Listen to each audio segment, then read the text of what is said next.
Greetings to all the faculty members and everyone who's watching this video.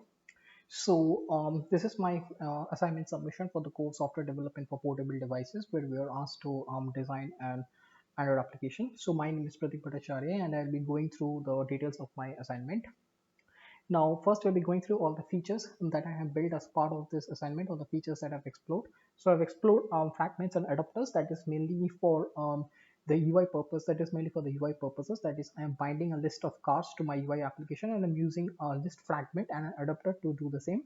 Next, I have used SQLite. SQLite is an internal database that is available in the Android mobile, that is used for storing like simple data, structured data into the database for our application. Then I've used web services, that is, there are certain APIs which are cloud hosted, and I'm using my Android application to connect to these APIs to get a list of data and show it in the mobile screen. Then I've used Android services. Now, Android services are used as a background service, which are actually doing some tasks in the background while the application is running in the foreground. That is, it is doing it on a separate worker thread. Then download managers and broadcast services.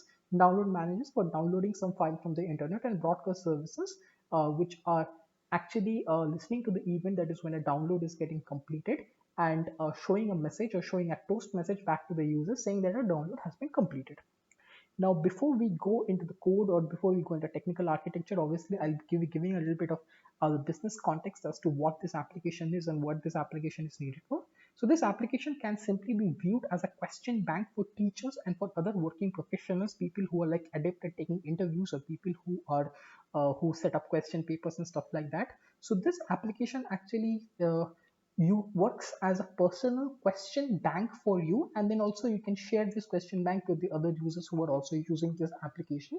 So you create your own question bank or your own repository of questions, and then when you're setting up, let's say, question papers, or when you're going for an interview round, you can refer to this application, see the question banks, and then based on that you can refer this question back for a lot of other purposes. So that is what the business context of this particular application is. And to give a demo of the application, I'll be giving a short demo of the application.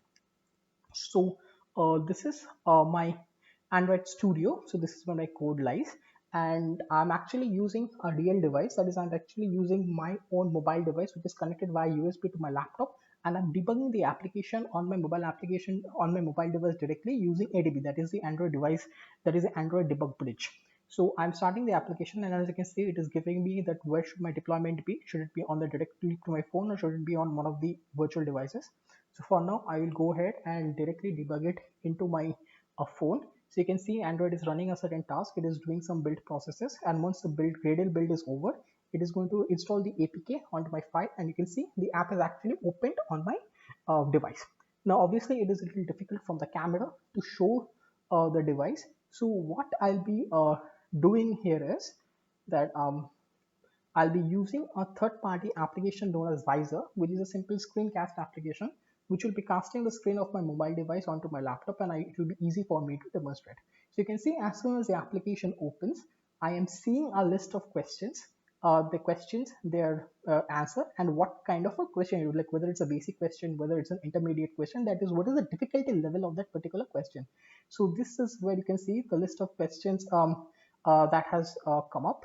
The other feature that I was always also explaining was a download all feature. So if I click on download all, what it is doing is, you see all the list of questions that is here. It is actually in a soft copy, that is, it is exposed via an API in a JSON format, and you can see download completed toast message also came. So what happened was, it downloaded all these questions in a PDF format, and then it is keeping it into my internal storage. That's all the download all feature actually did. Now, coming into the technical details, that is, I said that I've used SQLite web services, so how I have used it. So if I go into the technical architecture of this particular application, you see what happens is that in my database, which is cloud hosted, a question bank is maintained by various teachers, various working professionals. They maintain a working question bank. Then there is a REST API which exposes these questions in a JSON, in a friendly JSON format, in a JSON or an XML. In this case, it's a JSON format. So over the internet, this REST API is exposing those questions from the database. It is doing some data massaging and stuff like that. And then from my Android background service, we connect to this internet exposed REST API, get the list of questions, and put it into the SQLite. And then when you are seeing this particular application this application is pulling the data from the local SQLite database and then using a list fragment and adapter to show the list of questions in a card format on the mobile UI. So the reason for taking this architecture out, that is why are we not getting the data directly from the REST API and showing it on the mobile screen? Well, we could have done that. The reason why you did not do that is because you see currently my application is connected on a 4G connection. So obviously the internet connection and the bandwidth and everything is pretty good. But obviously there might be a situation where you are in such a location where you do not have good network connectivity. The Wi-Fi connection is bad and you have got patchy network and stuff like that. So you don't really get 4G or getting an edge connection and stuff like that. So in that situation, we should not stop the app from performing, right? So what we are doing here is that since we are downloading the list of questions from the REST API into my SQLite database, even when you do not have internet connection, even when your network state is really bad, your application will still be able to put the last good the last known batch of questions into a device. Obviously it is going to be a little bit of stale data, but that is something we can live with. That is a trade-off that we are keeping here, that so that the application can at least perform. But it's fine to have some stale data for a few minutes or two, or until you get back good connection. So your app is not going to stop working at that particular point of time. So that is the reason for of using this architecture. If I go over the code, and I'll be going over the code really fast because in my assignment I have already attached all the code and the video, all the code, and also I've given the link to my GitHub repository. This is where all the code and everything lies. So I will be going into only the details or only the very critical part of this application. So this is the application manifest. The only permission that we need is to connect to the internet. There is no other permission as such needed. And you can see there is an activity and there is a service. These are the two things which are registered in the application. So activity is the main activity that we are using, and the service is the background service that I was talking about. So let us go into the background service because that is of real interest. So if I go into the question refresh service, this is the background service that I was talking about. So you see what happens is from the main activity, let me go back to the main activity. In the main activities on create, that is once the main activity is getting created, this is the place where actually I'm creating an intent to start this service. And once the service is started, what it does is it is actually creating a timer task. So if you see here, it is doing a start timer. And what does a start timer really does? What a start timer does is in this particular delay and for this particular period, it is going to run this particular piece of code. And what this code is doing, it is connecting to this URL.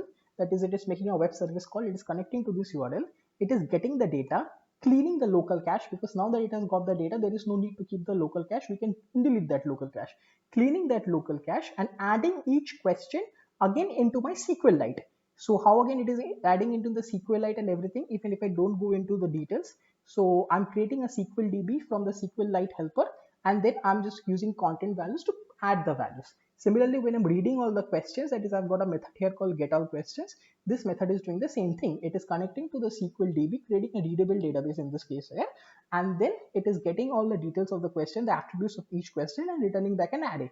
And once it has returned back an array, I've got my fragment here. This fragment is creating this adapter, that is when it is inflating the view.